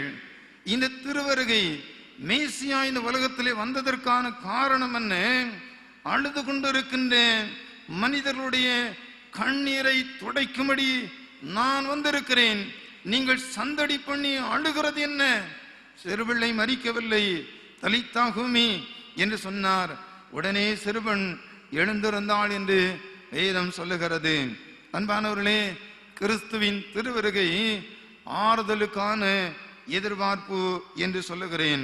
லூக்கா எழுதிய நற்செய்தி நூலிலே 7 அதிகாரத்திலே 11 வசனத்திலிருந்து நாம் படிக்கின்ற பொழுது, இயேசு நாயின் என்ற ஊருக்கு வருகின்றார். இந்த ஊரின் வாசலுக்கு சமீபித்து வருகின்ற பொழுது வெளியே இருந்து ஜீவனின் அதிபதியாகிய இயேசுவின் பின்னாலே ஒரு திரள் கூட்டம் ஊருக்குள்ளே போகிறது. ஆனால் ஊருக்குள்ளே இருந்து ஒருவேளை மரித்து போன இந்த வாலிபனுடைய பிணத்தோடு ஒரு கூட்டம் வெளியே வந்து கொண்டிருக்கிறது. இந்த ஊரின் வாசலிலே ஜீவனின் அதிபதியும் மரித்து போன இந்த பிணத்தையும் பிணமும் சந்திக்கின்றார்கள். நடந்தது என்ன? இந்த பிணத்திற்கு பின்னதாக ஒரு கைம்பெண், ஒரே ஒரு மகன், அவனும் மரித்து போனானே என்று அழுது வேதனையோடு வந்து கொண்டிருக்கின்றாள். அந்த பெண்ணை ஆண்டவராய் இயேசுநாதர் பார்த்து சொன்னார் 13ஆம் வசனத்திலே, அம்மா சரியே, அழாதே, நீ அழுதது போதும். உன்னுடைய அழுகையை துடைப்பதற்காக, உன்னுடைய அழுகையிலே உனக்கு ஆறுதல் தருவதற்காக இதோ ஜீவனின் அதிபதியாகிய இயேசு நான் வந்திருக்கிறேன் என்று சொன்னார். ஆடையை தொட்டார். வாலிபனை எழுந்திரு என்று சொன்னார். உடனே அவன் எழுந்திருந்தான். எந்த தாய் எல்லாவற்றையும் நான் இழந்து போனேன் என்று சொன்னாளோ அவளிடத்திலே அந்த மகனை கொடுத்து ஆறுதல் படுத்தினாரே. திருவருகை ஆறுதலுக்கான எதிர்பார்ப்பு. அன்புக்குரியவர்களே, ஒருவேளை நாம் யோவான் எழுதிய நற்செய்தி நூலிலே 11ஆம் அதிகாரத்திலே படிக்கின்றோம். தன்னுடைய சகோதரன் மரித்து போனான். ஆண்டவருக்கு சொல்லி அனுப்புகிறார்கள், வருவதற்கு கால தாமதமாகிறது, அடக்கமும் செய்தாகிவிட்டது. ஆனால் இயேசு வருகின்றார். வந்த பொழுது எல்லா யூதர்களும் அழுகிறார்கள். அந்த அழுகையை ஆண்டவர் கேட்டபோது இயேசு ஆவியிலே கலங்கி அவரும் கண்ணீர் வடிக்கின்றார். நீ கண்ணீர் வடிக்கிறாயா? உன்னோடு கண்ணீர் வடிக்கின்ற, உன் கண்ணீரை துடைக்கின்ற ஆறுதலின் தெய்வம் இந்த உலகத்திலே பிறந்திருக்கின்றார். அன்புக்குரியவர்களே, அந்த லாசருவின் கல்லறைக்கு முன்பாக நின்று உரத்த சத்தத்தோடு லாசருவே வெளியே வா என்று சொன்னாரே. கண்ணீரெல்லாம் துடைத்து போட்டாரே. எல்லா மக்களும் சந்தோஷப்பட்டார்களே. இந்த ஆறுதலின் தெய்வம் இந்த உலகத்திலே பிறந்திருக்கின்றார். ஆக திருவருகை ஆறுதலுக்கான எதிர்பார்ப்பு. ஒருவேளை நாம் யோவான் எழுதிய நற்செய்தி நூலிலே 20ஆம் அதிகாரத்திலே படிக்கின்றோம். 15வது வசனத்திலே மரியாள் அவள் அந்த தோட்டத்திலே கல்லறைக்கு வெளியே நின்று அழுது கொண்டிருக்கின்றாள். அழுது கொண்டிருக்கின்ற இந்த மரியாளை பார்த்து கேட்கின்றார், ஏன் அழுகிறாய் மரியாளே? அந்த கண்ணீரை துடைத்தார் அல்லவா? அன்புக்குரியவர்களே, திருவருகை ஆறுதலுக்கான எதிர்பார்ப்பு. அப்படியானால் நீங்கள் கண்ணீர் வடித்துக் கொண்டிருக்கலாம். உள்ளத்திலே ஆற்ற முடியாத வேதனை இருக்கலாம். இழக்க முடியாததையும் இழக்க கூடாததையும் நான் இழந்து தனி மனிதனாய் தனி மனுஷியாய் இருக்கிறேனே என்று சொல்லலாம். எனக்கு ஒருவேளை இனி யார் ஆறுதல் செய்ய முடியும் என்று நீங்கள் எண்ணி இருக்கலாம். வேதம் சொல்லுகிறது, ஆண்டவராய கிறிஸ்துவின் வருகை என்பது ஒருவேளை ஆறுதலுக்கான எதிர்பார்ப்பு. ஏனென்றால் வேதம் சொல்லுகிறது, இந்த சிமியோன் இஸ்ரவேலின் ஆறுதல் வர காத்திருந்தவன் தன் கண்களினாலே இந்த ஆறுதலை கண்டு கொண்டான் என்பதை நாம் அறிந்து கொள்ள முடிகிறது. அன்பானவர்களே, திருவருகை நம்முடைய வாழ்க்கையிலே ஆதரவுக்கான எதிர்பார்ப்பு மாத்திரமல்ல, ஆறுதலுக்கான எதிர்பார்ப்பும் கூட. மூன்றாவதாக திருவருகை மீட்புக்கான எதிர்பார்ப்பு என்று சொல்ல விரும்புகின்றேன். லூக்கா எழுதிய நற்செய்தி நூலிலே 2ஆம் அதிகாரத்தினுடைய 38ஆம் வசனத்தை நாம் படிக்கின்ற பொழுது, அவளும் அன்னாள் என்ற 84 வயதுள்ள இந்த மூதாட்டி, அவளும் அந்நேரத்திலே தேவாலயத்திற்கு வருகின்றாள். சிமியோன் கைகளிலே இந்த வைத்திருக்கின்ற இந்த நற்செய்தியை கண்டு அவள் கர்த்தரை புகழ்ந்து எருசலேமிலே மீட்புண்டாக காத்திருந்த யாவருக்கும் அவரை குறித்து பேசினாள். அன்பானவர்களே, மீட்புக்காக காத்திருக்கிறார்கள். திருவருகை மீட்புக்கான எதிர்பார்ப்பு, மீட்புக்காக காத்திருக்கிறார்கள். இதனுடைய பொருள் என்ன? எதையாவது ஒன்றை நீங்கள் அடமானம் வைத்திருக்கிறீர்கள் என்றால் இந்த அடமான பொருளை மீட்பதற்கு மீட்கும் கிரயத்தை நீங்கள் கொடுத்தாக வேண்டும். ஆகையினாலே இப்போது இஸ்ரவேல் மக்கள் இப்படிப்பட்ட ஒரு நிலையிலே தான் காத்திருக்கின்றார்கள். எங்கள் வாழ்க்கையிலே இந்த அடிமைத்தனத்திலிருந்து மீட்கும் பொருளை கொடுப்பதற்கு யார் உண்டு? காத்திருக்கின்றார்கள்.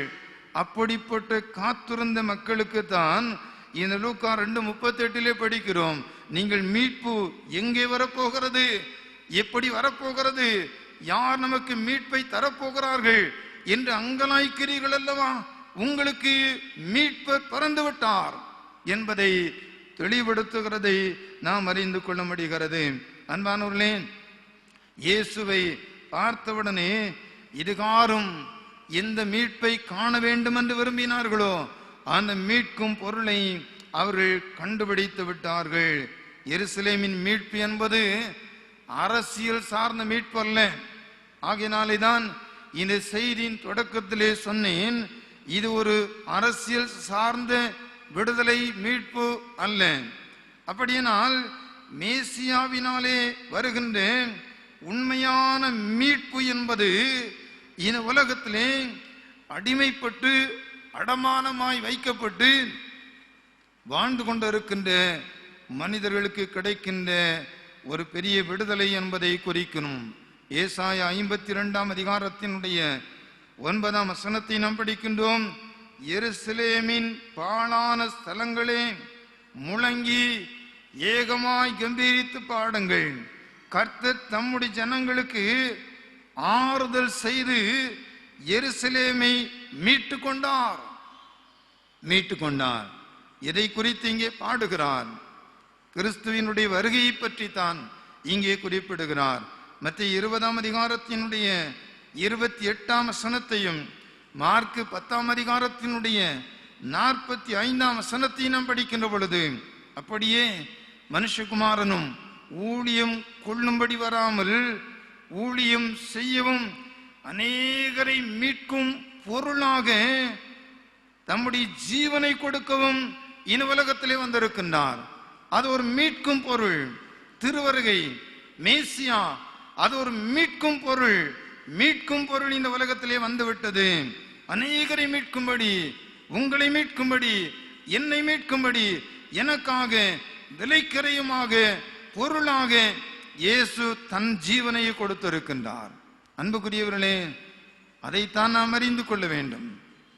தம்முடைய ஜீவனையே அவர் கொடுத்து நம்மை மீட்டு இருக்கின்றார். இதையெல்லாம் நாம் அனுபவித்திருக்கின்றோமா? இன்றைக்கு நீங்களும் நான் வாழ்ந்து கொண்டு இருக்கிறோம் என்று சொன்னால், எனக்காக தன் ஜீவனை கொடுத்து மீட்ட ஒருவர் இருக்கின்றார். அவர் இந்த உலகத்தில் வந்திருக்கின்றார். திருவருகை மீட்புக்கான எதிர்பார்ப்பு என்பதை அறிந்து கொள்ள வேண்டும். இதையெல்லாம் நன்றாக பார்த்த, மனதிலே காட்சிப்படுத்தின அப்போஸ்தலனாகிய பவுல் 1 தீமோத்தேயு 2 அதிகாரத்தினுடைய 6 வசனத்திலே சொல்லுகிறார், எல்லாரையும் மீட்கும் பொருளாக தம்மை ஒப்பு கொடுத்த மனுஷனாகிய கிறிஸ்து இயேசு அவரே. அவர்தான் மீட்கும் பொருள். எல்லாரையும் மீட்கும் பொருளாக தம்மை கொடுத்த கிறிஸ்து இயேசு அவரே என்று சொல்லுகிறார். அன்பானவர்களே, திருவருகை என்பது மீட்புக்கான எதிர்பார்ப்பு அந்த காலத்திலே இருந்தது. யார் வருவார்? யார் எங்களை மீட்டெடுப்பார்கள்? நாங்கள் பிசாசின் அடிமைத்தனத்திலே, பாவத்தின் அடிமைத்தனத்திலே, தீய பழக்க வழக்கங்களின் அடிமைத்தனத்திலே நான் வாழ்ந்து கொண்டிருக்கின்றேனே. இதிலிருந்து என்னை நானே மீட்பதற்கு திராணி இல்லாமல் நான் சிக்கி தவித்து கொண்டிருக்கின்றேனே. யார் என்னை மீட்பது? அங்கலாய்த்த நாளிலே மேசியா மீட்கும் பொருளாக இந்த உலகத்திலே வந்துவிட்டார்.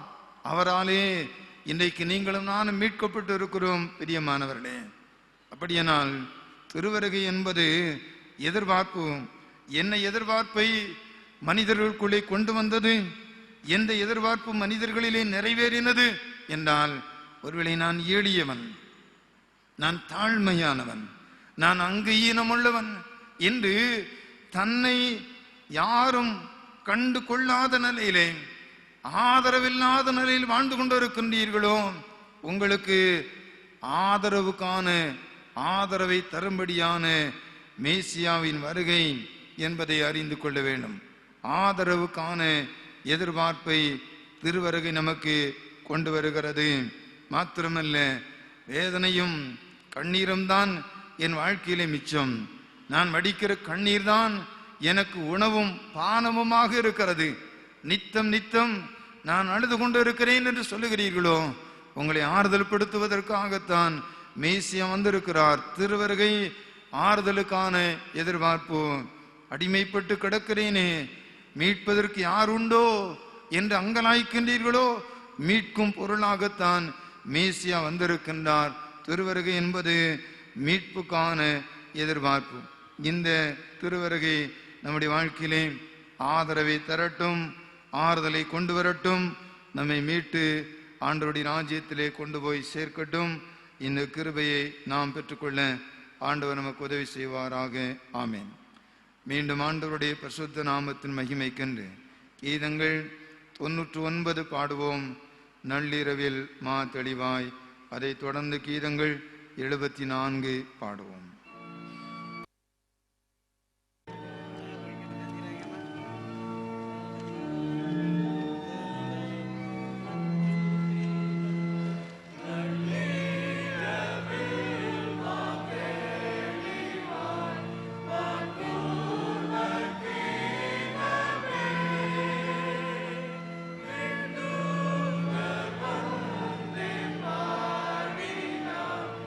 Amen.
கரத்திலே நாம் கொடுத்திருக்கின்ற இந்த காணிக்கையும் ஆண்டவர் அங்கீகரிக்கும்படி ஆசீர்வதிக்கும்படி நாம் ஜெபிப்போம்.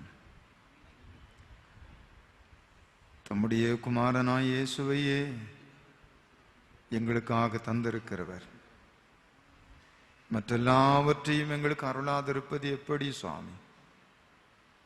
எல்லாவற்றையும் எங்களுக்கு தந்து இந்த பூமியிலே ஆசீர்வாதமாய் எங்களை வாழ வைத்து கொண்டிருக்கிறீரேன், பாதுகாத்து வருகின்றீரேன், வாழ்வுக்கு வேண்டியதெல்லாம் தந்து வருகின்றீரேன், எங்களை சுகப்படுத்தி இருக்கின்றீரேன், அழிவிலும் ஆபத்திலும் இருந்து எங்களை காப்பாற்றி இருக்கிறீரே. தகப்பனே, இந்த நன்மைகளெல்லாம் நாங்கள் நினைக்கும் போது என்ன கிரயம் கொடுத்து இவைகளெல்லாம் எங்களால் வாங்க முடியும்? வாங்க முடியாத, சம்பாதிக்க முடியாத மாபெரும் ஆசீர்வாதங்களையும் நன்மைகளையும் எங்கள் மேல் அன்பு வைத்து எங்களுக்காக தந்து எங்களை நடத்தி கொண்டே வருகின்றீர். இந்த மகத்துவமான அன்புக்கு ஈடாக என்ன காணிக்கை நாங்கள் கொடுத்துட முடியும் சுவாமி? தகப்பனே, ஜீவபலியாய் என்னை நான் தருகின்றேன், தந்தேன். என்னை இயேசுவே இந்த நேரமே உமக்கு என்று ஒப்படைத்து நிற்கின்ற, அர்ப்பணித்து நிற்கின்ற அனைத்து உம்முடைய பிள்ளைகளையும் பரமதகப்பனே ஆசீர்வதியும் ஐயா என்று நாங்கள் வேண்டிக் கொள்கிறோம். சிறப்பாக உம்முடைய சன்னிதானத்திலே வந்து தோத்திர காணிக்கை படைத்து உம்மை கனம் பண்ணுகிறபடி பிள்ளைகளை பாரும். ஆண்டவர் எனக்கு தந்திருக்கின்ற இந்த புதிய வருஷத்திற்காக நன்றி. ஆண்டவர் தம்பதியர்களாக இன்னொரு புதிய குடும்ப ஆண்டுக்குள் கொண்டு வந்திருக்கிறாரே, நன்றி. ஆண்டவர் என்னுடைய குடும்பத்தை நினைத்தருளி தந்த குழந்தை பாக்கியத்திற்காக நன்றி. ஆண்டவர் எனக்கு தந்திருக்கிற புதிய குடும்ப வாழ்வுக்காக நன்றி. ஆண்டவர் என்னுடைய கைகளின் பிரயாசங்களை ஆசீர்வதித்திருக்கிறாரே, நன்றி என்று தேவ சமூகத்திலே சிரம் தாழ்த்தி நன்றியின் அடையாளமாக தங்களையும் தங்களுடைய காணிக்கையும் ஒப்படைத்து நிற்கின்றபடி பிள்ளைகளை கர்த்தரும் கனம் பண்ணும்படி ஆசீர்வதிக்கும்படி நாங்கள் ஜெபிக்கின்றோம். இந்த காணிக்கையை நாங்களும் உம்முடைய நாமத்தின் மகிமைக்கென்றும் உம்முடைய ராஜ்ய விருத்திக்கென்றும் பயன்பட அருள் தாரும். இயேசு கிறிஸ்துவின் மூலம் தாழ்மையோடு வேண்டிக் கொள்கிறோம் பிதாவே.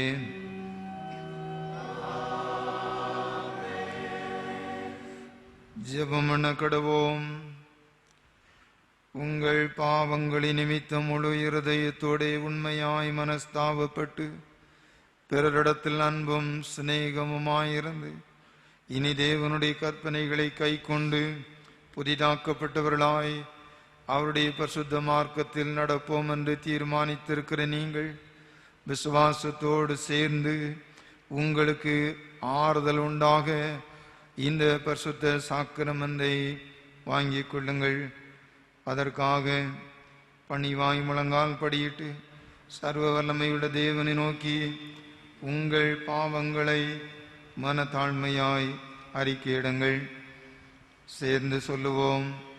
சர்வ வல்லமையுள்ள தேவனே, எங்கள் கர்த்தராகிய இயேசு கிறிஸ்துவின் பிதாவே, சகலத்தையும் சிருஷ்டித்தவரே, சகல மனிதருக்கும் நியாயாதிபதியே, தேவரீருடைய நீதியுள்ள உக்கிர கோபாக்கு எங்கள் மேல் வரத்தக்கதாக நாங்கள் அடிக்கடி நினைவினாலும் வார்த்தையினாலும் கிரியினாலும் உம்முடைய திவ்ய மகத்துவத்துக்கு விரோதமாய் அகங்கரித்து செய்த பலவிதமான பாவங்களையும் அக்கிரமங்களையும் அறிக்கையிட்டு புலம்புகிறோம்.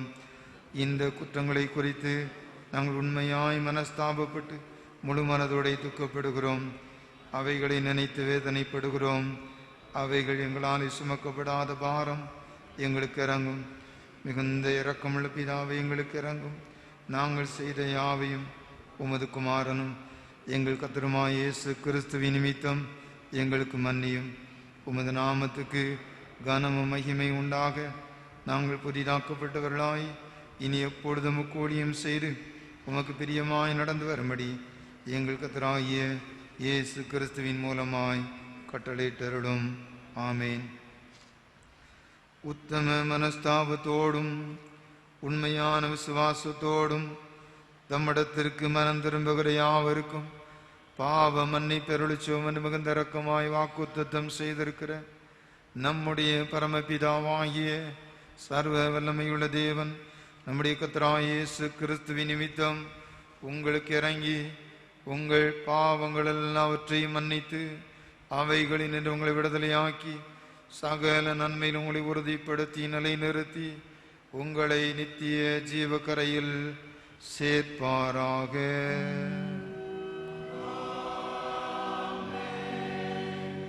தம்மிடத்தில் உண்மையாய் மனம் திரும்புகிற யாவருக்கும் நம்ம இரட்சகராய் கிறிஸ்து திருவுளம் பெற்றுகிற ஆறுதலான வார்த்தைகளை கேளுங்கள்.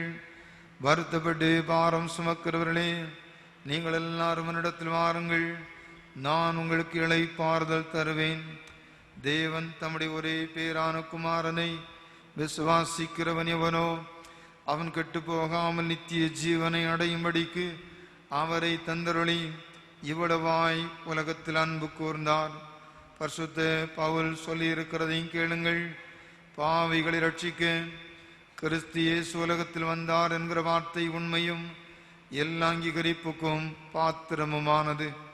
பரிசுத்த யோவான் சொல்லியிருக்கிறதையும் கேளுங்கள். ஒருவன் பாவம் செய்வானானால் நீதிபரராயிருக்கிற இயேசு கிறிஸ்து நமக்காக பிதாவினிடத்தில் பரிந்து பேசுகிறவராயிருக்கிறார். நம்முடைய பாவங்களை நிவர்த்தி செய்கிற கிருபாதார பலி அவரே. உங்கள் இருதயத்தை உயர்த்துங்கள்.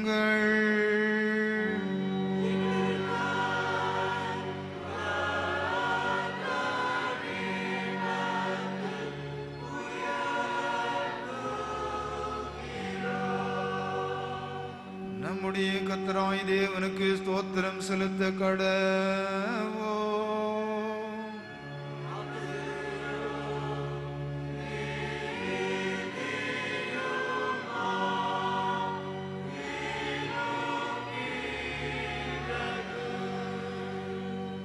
கர்த்தாவே, பரிசுத்த பிதாவே, சர்வ வல்லமையுள்ள நித்திய தேவனே, நாங்கள் காலத்திலும் விடத்திலும் தேவரிற்கு தோத்திரம் செலுத்துகிறது மிகவும் தகுதியும் நீதி எங்களுக்கு விசேஷித்த கடமையுமாயிருக்கிறது. ஆதலால் தூதரோடும் பிரதான தூதரோடும் பரமசபை அனைத்தோடும் நாங்களும் உமது மகிமையுள்ள நாமத்தை புகழ்ந்து மேன்மைப்படுத்தி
இரக்கமுள்ள கர்த்தாவே, எங்கள் சுய நீதி நம்பி நாங்கள் உம்முடைய பந்தியில் சேர துணியாமல் தேவருடைய அளவற்ற இரக்கத்தை நம்பி சேருகிறோம்.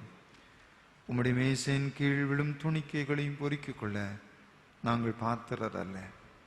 ஆனாலும் தேவரீர் எப்பொழுதும் இரக்கம் செய்கிற லட்சணமுடைய மாறாத ஆண்டவராயிருக்கின்றீர். ஆகையால் கிருபையுள்ள கர்த்தாவே, உமது அருமையான குமாரனாய் இயேசு கிறிஸ்துவின் சரீரத்தால் எங்கள் பாவமுள்ள சரீரம் சுத்தமாய் அவருடைய விளைவேந்த இரத்தத்தால் எங்கள் ஆத்மா கழுவப்படுவதற்கும் எப்பொழுதும் நாங்கள் அவருக்குள்ளும் அவர் எங்களுக்குள்ளும் வாசமாயிருப்பதற்கும் ஏற்ற விதமாய் அவருடைய சரீரத்தை புசித்து அவருடைய இரத்தத்தை பானம் பண்ண எங்களுக்கு கிருபை செய்தருளோம்.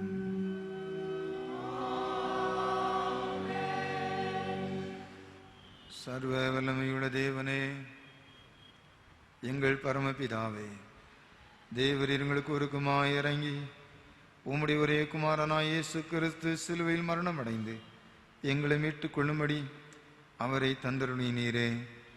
அவர் சிலுவையிலே ஒரே தரம் தம்மை தாமே ஏக பலியாக ஒப்பு கொடுத்து சர்வலோகத்தின் பாவங்களை நிவர்த்தி செய்வதற்கு நிறைவும் பூரணமும் போன்றதுமான பலியையும் காணிக்கையும் பரிகாரத்தையும் செலுத்தினதுமல்லாமல் தமது அருமையான மரணத்தை இன்றைக்கும் நினைப்போட்டு ஞாபகத்தை நியமித்து தாம் திரும்ப வருமிடவும் நாங்கள் அதை அனுசரித்து வரும்படி தமது பரிசுத்த சுவிசேஷத்தில் கட்டளையிட்டு இருக்கிறாரே.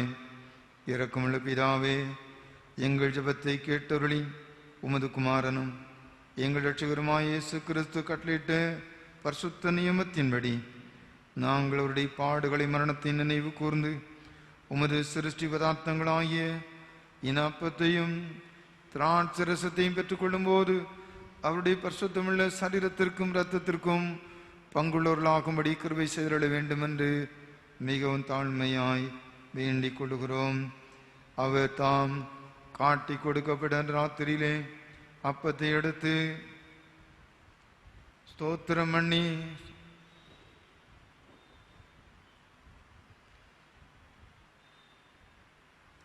அதை பிட்டு சீஷர்கள் கொடுத்து, நீங்கள் வாங்கி புசியுங்கள், இது உங்களுக்காக கொடுக்கப்படுகிற என்னுடைய சரீரமாயிருக்கிறது.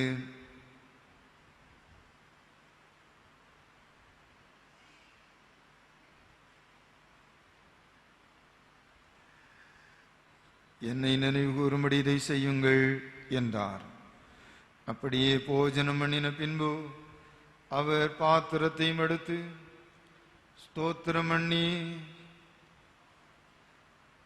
அவர்களுக்கு கொடுத்து, நீங்கள் எல்லாரும் இதிலே பானம் பண்ணுங்கள், இது பாவ மன்னிப்பு உண்டாகும்படி உங்களுக்காகவும் அநேகருக்காக சிந்தப்படுகிற புது உடன்படிக்கைக்குரிய என்னுடைய இரத்தமாயிருக்கிறது.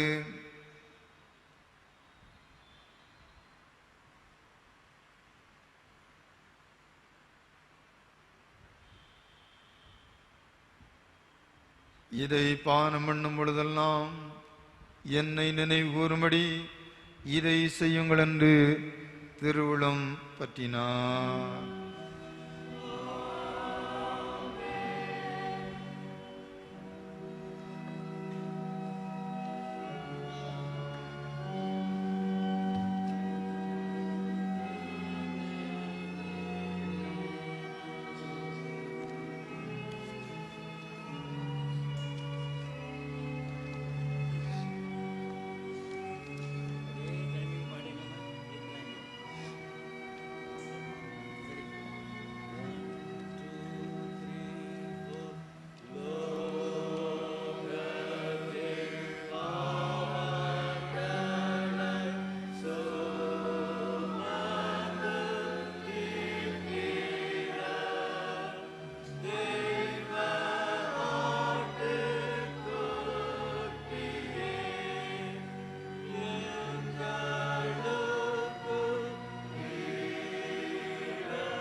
ஜெபம் பண்ண கடவோம். பரமண்டலங்களில் இருக்கிற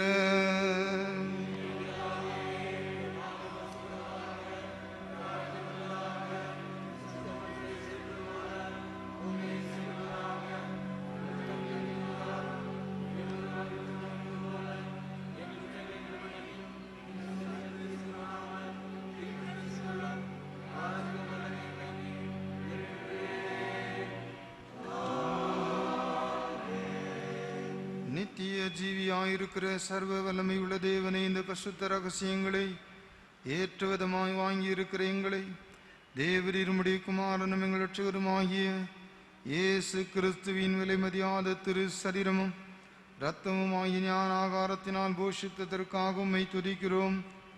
தேவரீர் எங்கள் மேல் தயை கூர்ந்து கிருபா கடாட்சம் வைத்திருக்கிறதையும் உத்தம விசுவாசிகளின் கூட்டமும் உமநேசகுமாரனுடைய ஞான சரீரமாய் சபையில் நாங்கள் அவயவங்களாய் இணைக்கப்பட்டு இருக்கிறதையும் அவருடைய அருமையான பாடுகளினாலும் மரணத்தினால் உண்டான புண்ணியத்தினாலே உமது நித்திய ராஜ்யத்துக்கு நாங்கள் சுதந்திரராயிருக்கிறதையும் இந்த நற்கருணையினாலே எங்களுக்கு நிச்சயப்படுத்தினதற்காக முழு இருதயத்தோடு உமக்கு ஸ்தோத்திரம் செலுத்துகிறோம்.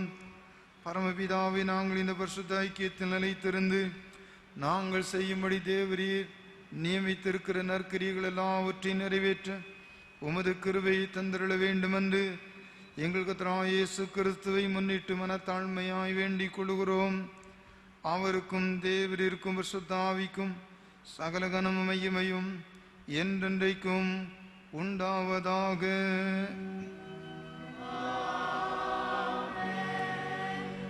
உன்னதத்தில் இருக்கிற தேவனுக்கு மகிமையோ.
நேசிக்கிற நல்ல தகப்பனே,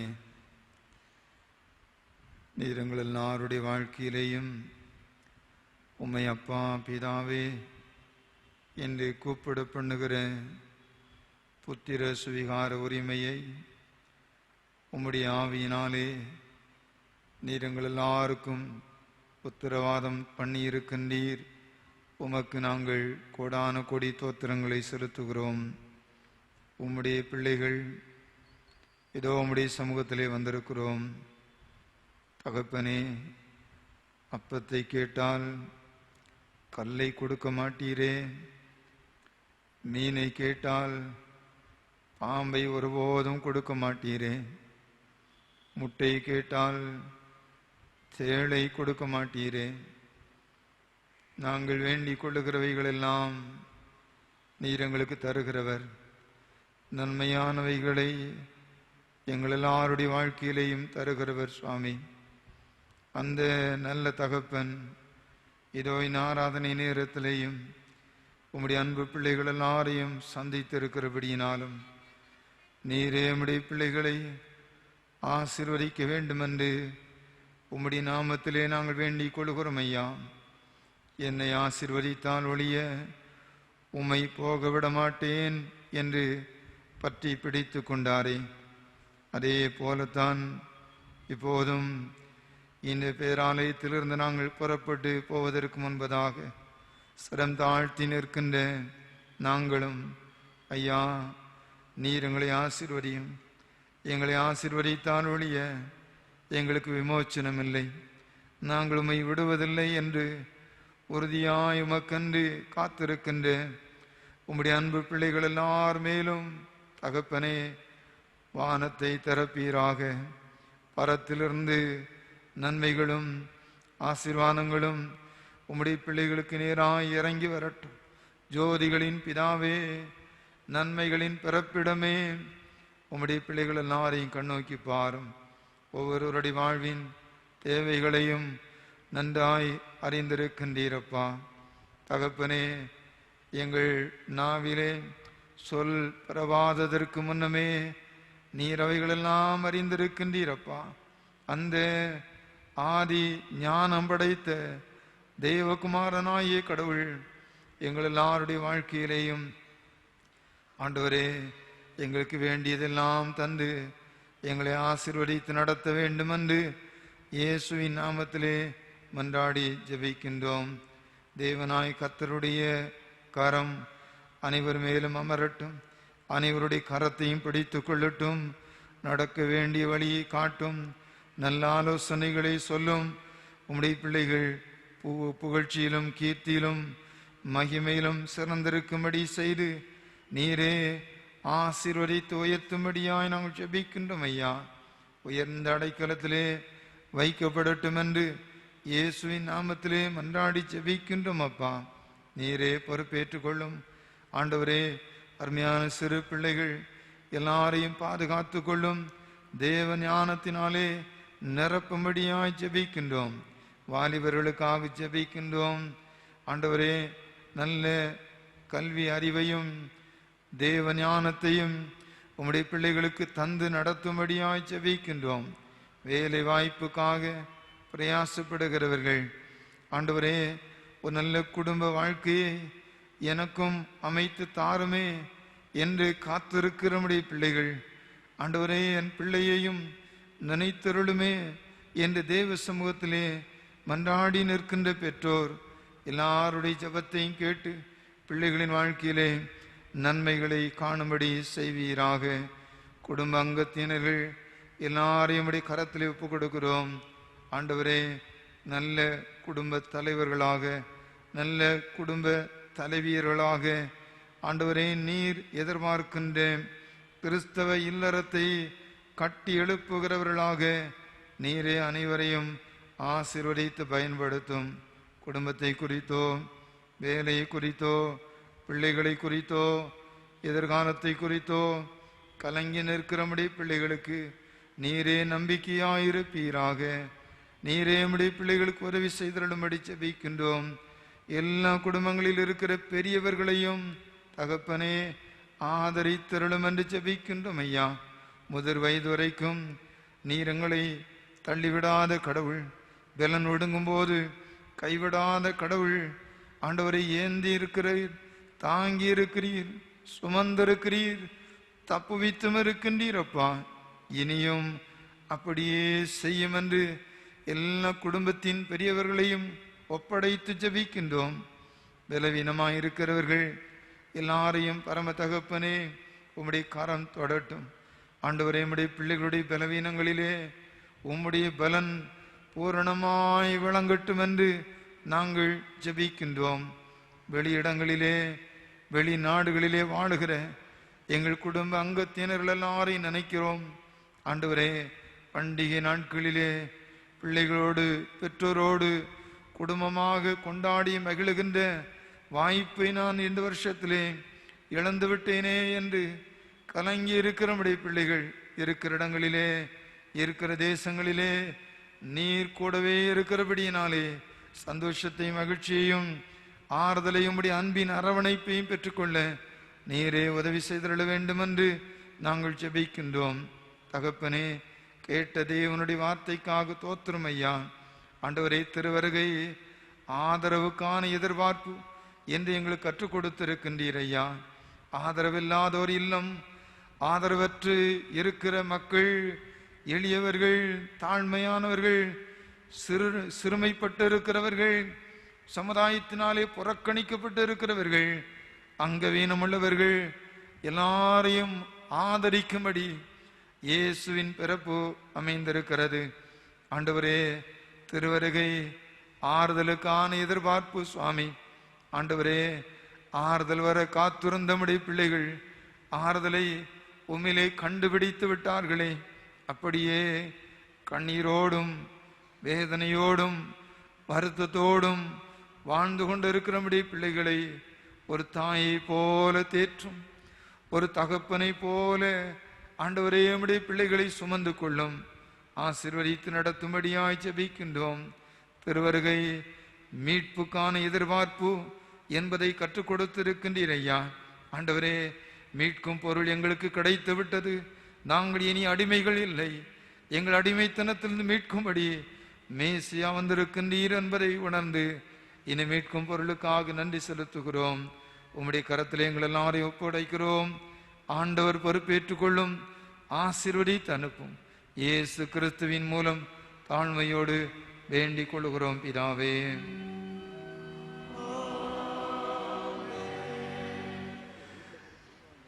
எல்லா புத்திக்கும் மேலான தேவ சமாதானம் உங்களோடு இருந்த நீங்கள் தேவனையும் அவருடைய குமாரனாகிய நம்முடைய நாதர் இயேசு கிறிஸ்துவையும் பற்றி அறிகிற அறிவிலும் அன்பிலும் நிலைத்திருக்கும்படி உங்கள் இருதயத்தையும் சிந்தையும் காக்க கடவுது. பிதா, குமாரன், பரிசுத்த ஆவியுமாகிய சர்வவல்லமை பொருந்திய தேவனுடைய ஆசீர்வாதம் உங்களுக்குள்ளே இருந்து எப்பொழுதும் உங்களோட நிலைத்திருக்க கடவுது.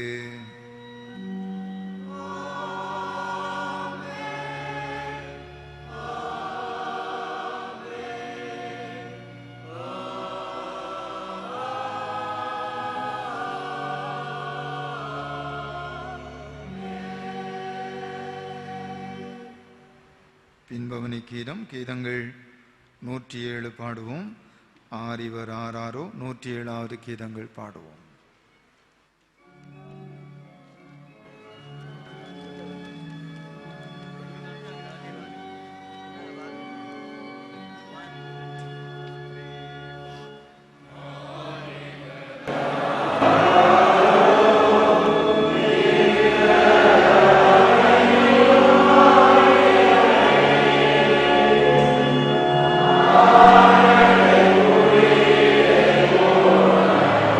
Amen.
கர்த்தர் உங்களோடு இருப்பாராக.